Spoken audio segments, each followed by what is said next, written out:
Typically about 40% of the industrial maintenance budget is spent on mechanical maintenance. A critical element in the efficiency and the cost of the mechanical maintenance process is the speed at which you can disassemble and reassemble equipment. If the threaded connections, the nut and bolt for example, are frozen solid, this dramatically slows down the process, increasing the time, the cost, and often affecting production. Ideally, the nut and bolt would be easy to disassemble mechanically and often, in many cases, allowing the reuse of the assembly.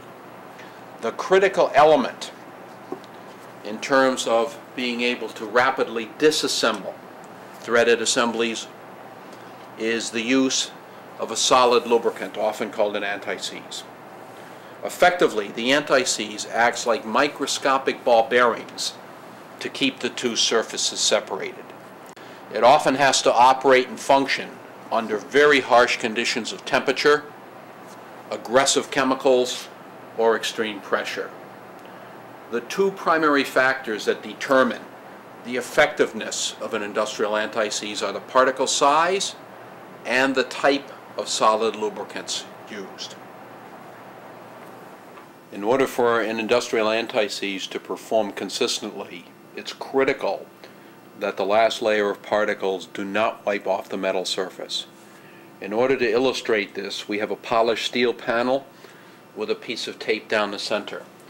And what we'll do is put a very small amount of anti-seize on the metal panel and then proceed to wipe it into the surface.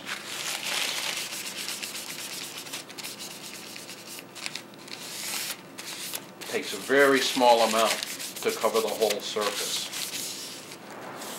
Now, with a clean towel, we'll wipe the anti-seize off.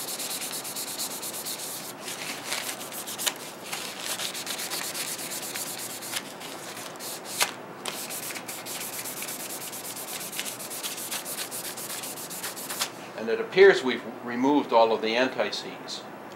Once the tape, however, is removed, it's very clear the last layer of particles is stuck into the metal surface roughness, and even under the wiping action was not removed. If we look closer, it's very apparent the difference between the left bare metal and the right with a fine layer of anti-seize. From experience, 4 to 7 microns has proven the ideal for a consistent industrial performance of an anti-seize.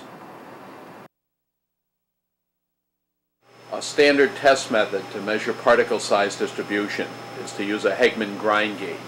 This consists of a precision straight edge to screed the test specimens across a calibrated tapered groove. We'll demonstrate particle size distribution using a commodity thread lubricant on the left and Chesterton's ultra-fine anti-seize technology on the right.